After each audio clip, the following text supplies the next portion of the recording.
Dhunohet në burg. Erion Veliaj përfundon në spital.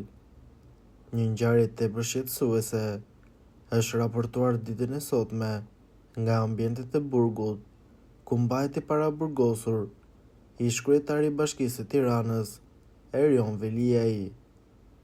Sipas burimeve të para, Veliaj, i cili ndodhet në burg me urdhër arresti nga SPAK, është sulmuar fizikisht nga një grup të burgosurish me lidhje të dyshuara me grupe kriminale.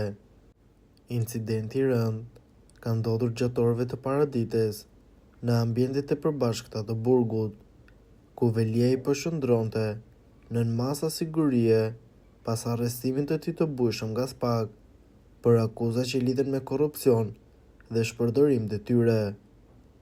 Burime nga brenda institucionit bëjnë me dije se konflikti ka eskaluar shpejt në dhunë fizike, me ish kryebashkiakun që është sulmuar nga disa persona njëkohësisht. Dëshmitar okular përshkruajnë se gardianët kanë ndërhyrë me vonesë për të ndaluar sulmin, çka ka shkaktuar debate të forta për sigurinë në ambientet e burgut dhe trajtimin e të burgosurve të profilit të lartë.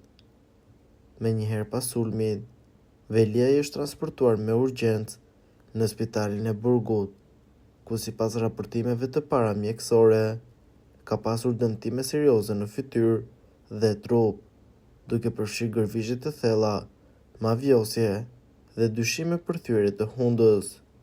Ministria e Drejtësisë ende nuk ka dalë me një deklaratë zyrtare, por burime nga brenda institucionit konfirmojnë se po kryhet një hetim i brendshëm për të sqaruar rrethanat e sulmit dhe për të identifikuar personat përgjegjës. Gjithashtu, po shqyrtohet mundësia e transferimit të Veliajit në një ambient me siguri më të lartë për të parandaluar incidente të ngjashme në të ardhmen. Ky incident ka ngjallur reagime të shumta në opinionin publik dhe në qarqet politike. Mbështetësit e Veliajit e shohin këtë si një dëshmi të qartë të sistemit penitenciar për të garantuar sigurinë e të gjithë të burgosurve, pavarësisht profilit politik apo akuzave me të cilat përballen. Ata kërkojnë masa urgjente për të garantuar trajtim të barabartë dhe të sigurt për të gjithë.